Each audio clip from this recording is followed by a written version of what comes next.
I'm going to cut straight to the chase here. Who the hell is eating a giant cake like this for dessert after a nice meal? It's absolutely not what classy rich people are doing. They're eating stupid little mini cakes that probably taste horrible. No, they're doing this. And not this. One thing they do get right is that rich people are continuously redecorating their homes. Dining area here is different from the last time we saw it in episode 1. And they installed this door here and kind of changed the fireplace around. And there's just generally less stuff everywhere now. But that's nothing compared to the next season, where they make this room way bigger and then install a bunch of doors on both sides of the room because now they've got a patio outside. And the other thing rich people do is they love to minimize the struggles of the people they employ. She had a problem closing things. The door, the refrigerator. The liquor bottle. Yeah, what that person who's potentially struggling with a really bad alcohol addiction needs is to lose their job. You know, they should be punished because they're bad people. They bring up Richard's mother here, also named Lorelei, and definitely suggesting here that she is really dead. Like, definitely dead. They say the word was here like 5 times. Well, Lorelei the First was my mother. She was an extremely accomplished equestrian, a distinguished patron of the arts, and she was also world famous for her masquerade balls. She was quite a woman, my mother. Yes, she was. The only scenario in which she isn't dead is that Richard meant to say that she was a great person, and now she's not, because she's a really awful person now. And, you know, when Lorelei the First finally does appear from Beyond the Grave, in season whatever, she's pretty much the most awful character on the show, so that kind of makes sense. But of course, that's not what's going on here. They probably just forgot they wrote this little scene later on, or, you know, they just didn't care.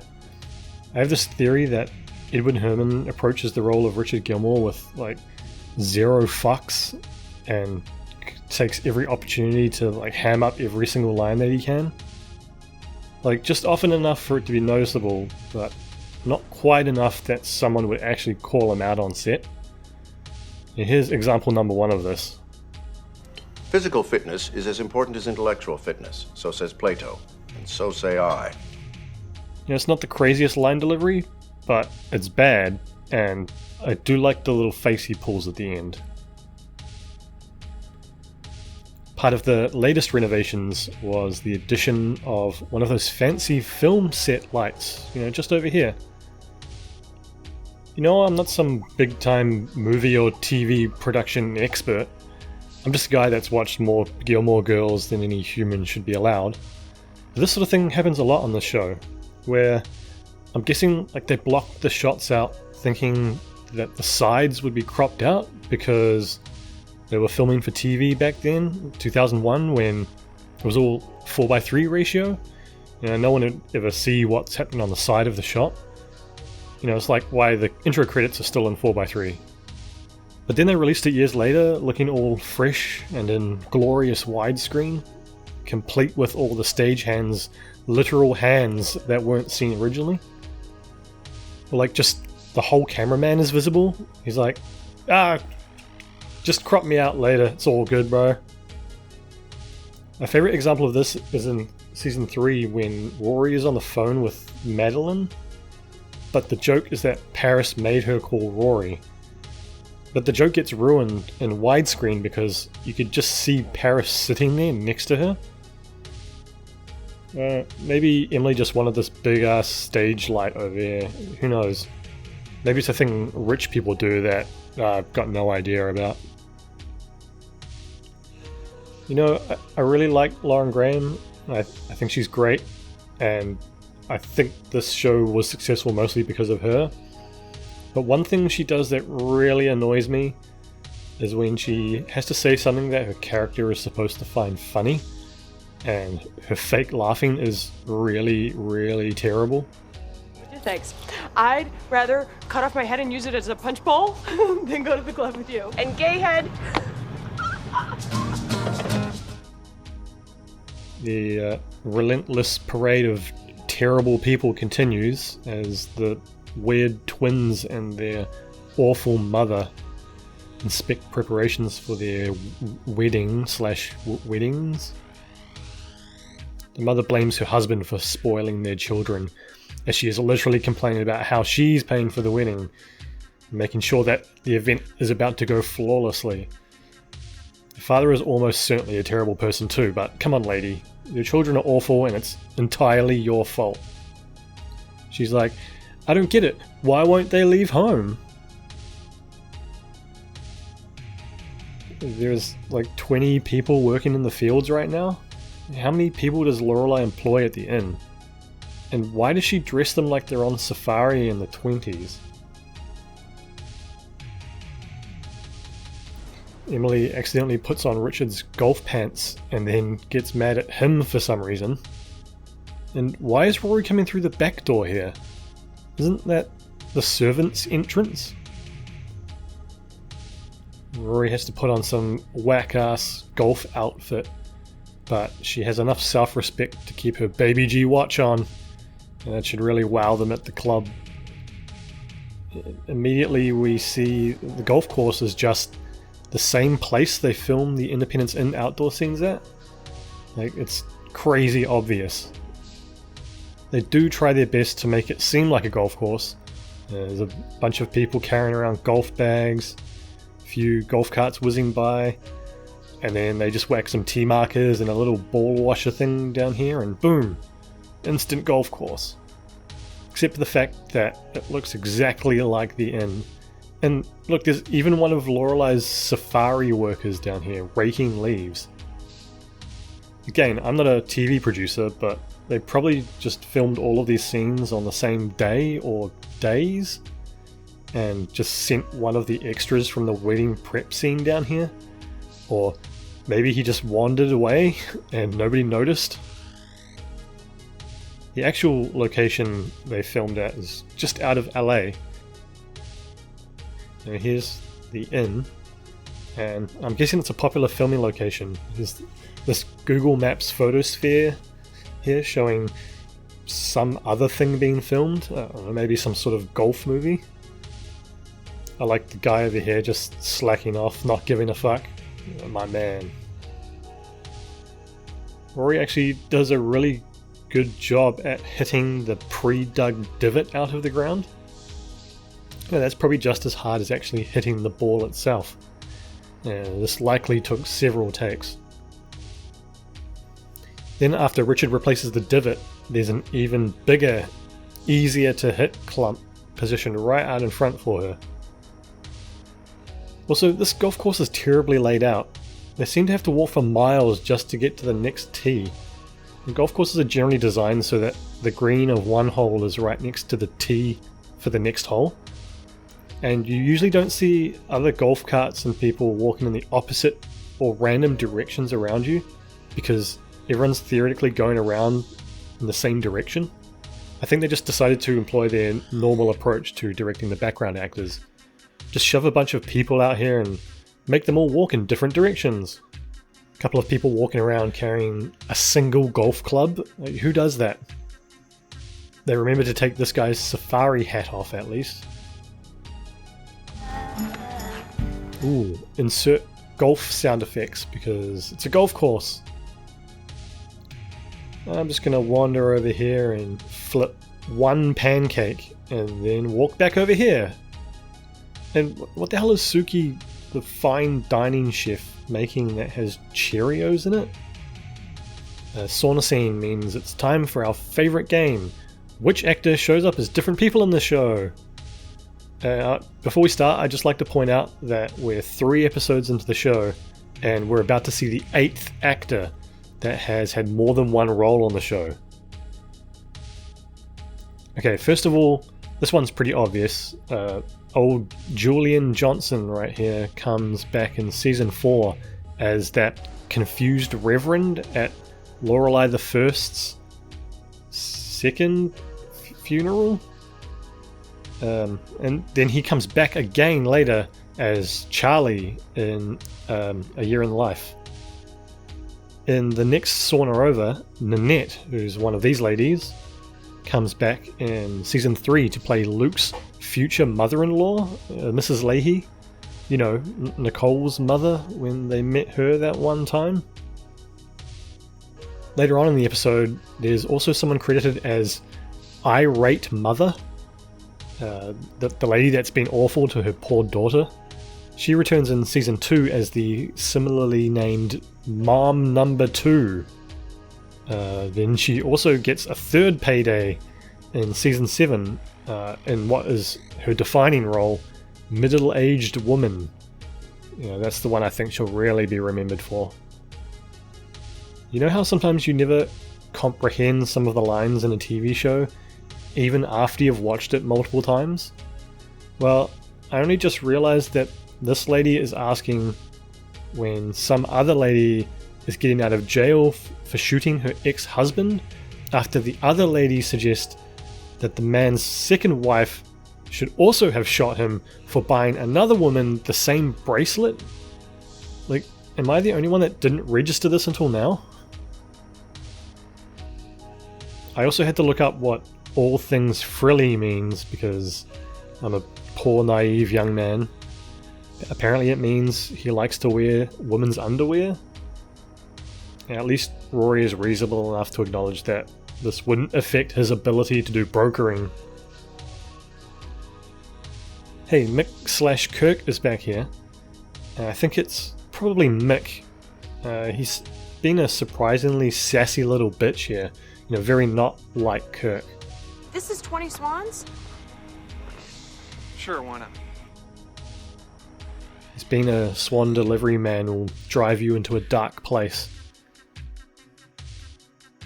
One thing about Luke's Diner that you might not have picked up on is that they don't actually make your meal to order.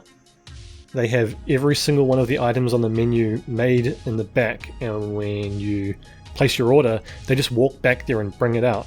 Like here, Lorelai orders a burger, the quote, largest cheeseburger in the world, and it's delivered to her table in exactly 2 minutes. And yes, I did time it. 2 minutes.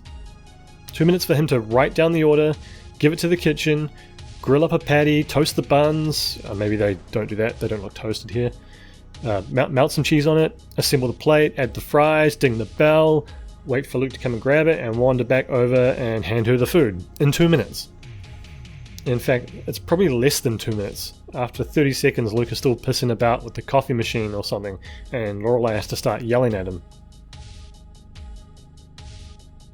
Oh, and one other thing. Is it normal to shove the pad you write the bill on down the front of your pants?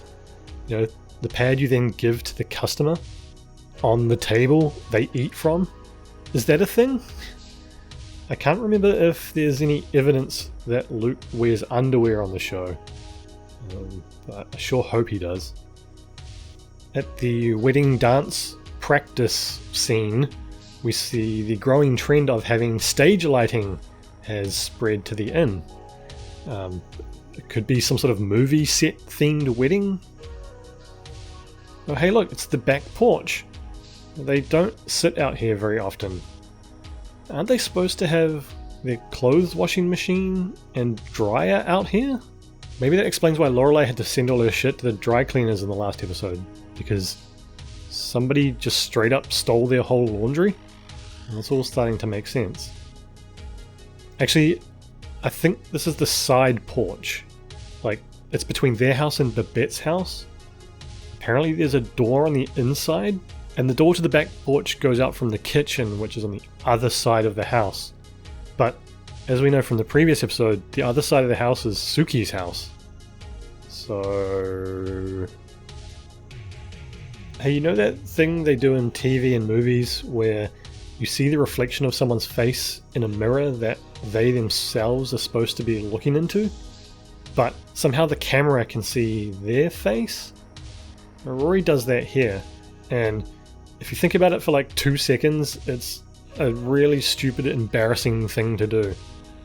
If you don't know how a mirror works, because like Rory, you haven't gone to Yale yet, light from an object bounces off some reflective surface and then goes into your eyes, making that object seem like it's in front of you, like behind the mirror. And more specifically, light from an object will approach the mirror at the angle of incidence. That's the angle from the normal of the mirror, and the normal being exactly 90 degrees from the surface. Then the light bounces off the mirror at the angle of reflection, which is exactly the same as the angle of incidence, just on the other side of the normal. So whatever angle light comes in, it always reflects away at the same angle. If you have a big enough mirror, you can set up a shot so that this still kind of makes sense. Like, say, a person is here and the camera is over here, and if the mirror is big enough, then the person can look at themselves in the mirror, the camera can film them looking at the mirror, and then the camera can't see itself in the mirror. Now, that's perfect. In fact, they kind of even do this in Gilmore Girls a couple of times. But that's definitely not what's happening here with Rory. The mirror in this scene is tiny and barely fits her whole face in. So if we make the mirror this big, Rory can look at herself, but the camera will just see whatever is on the right side of her. So what they do is they rotate the mirror so the camera can see Rory, but then that just means Rory is now staring straight into the camera and not looking at herself. But then, because you can't have an actor staring directly at the camera, they would have to make Rory look to the right of the mirror so that it looks normal. So Rory is sitting at the table with a mirror that she's not pointing at herself and which she isn't even looking at. This makes it a lot less believable that Rory is being self-obsessed here, and more like she has some sort of concussion. I can't believe they made her play golf like this. And Suki's up to her antics again. When it's not giant SUVs murdering cyclists in the street, it's these crazy fruit-obsessed chefs. This guy sees the carnage and is like, nope, Stars Hollow is not a safe cycling town. And you know what? It's not. Remember when Luke tried to murder all those cyclists during the big bike race? Meanwhile, the real wedding is absolutely going off. Miss Patty is about 10 seconds from doing something very illegal to somebody. Sounds like so much fun that this random guy off the street creepily shows up, wishing they were invited. I haven't really talked about what's going on in this episode.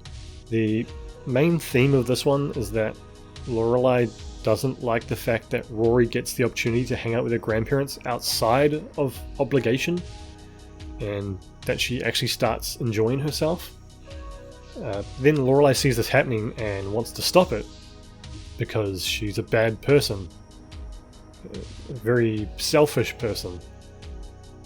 When you talk about the show with other people, you'll inevitably end up having the same conversation you do with everyone else, and that is, which one of these characters is the worst person on the show? In the first 3 episodes, this is almost certainly Lorelai, right? And I would be willing to guess that by the time we get here, it's probably still Lorelai.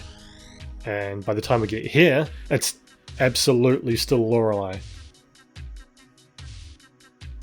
Well, I thought we could create a little scientific analysis to finally put this debate to rest. Who is the worst person on this show? All we have to really do is analyze everything every character does. It's pretty easy. Then we should hijack this classic 2-axis political spectrum. The one where you don't want to be up here because that's where the Nazis are. No, a Nazi that we knew. I'd forgotten. Now, let's replace the axis labels with something that's a little bit different. Let's replace left with doing good things, and right with doing bad things. Now, let's replace authoritarian with manipulating people, and libertarian with chill-as vibes. Now, don't get me wrong, this isn't a direct comparison.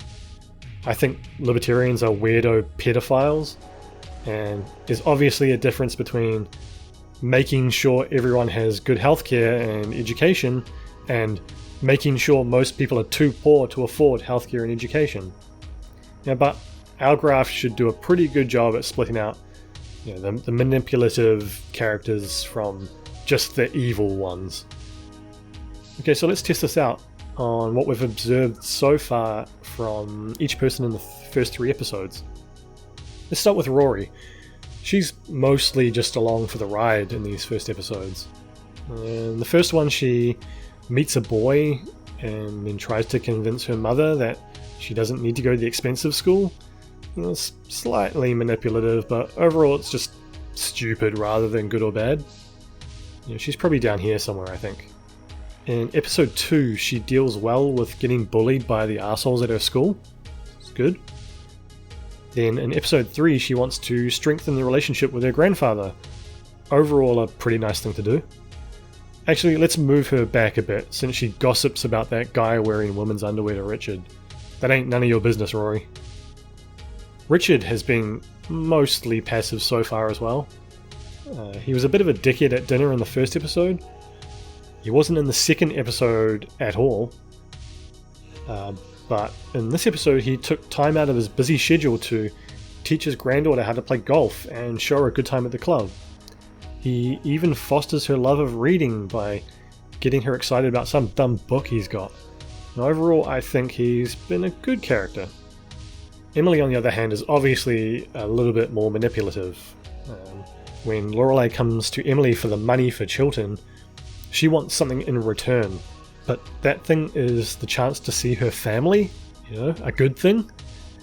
In episode 2, she's supportive of Rory on her first day of school, and then organizes to get better internet for Rory at home. In episode 3, she conspires to get Richard to teach Rory to play golf. Manipulative, but again, it's in the interest of them spending more time together, so I think she's up here somewhere.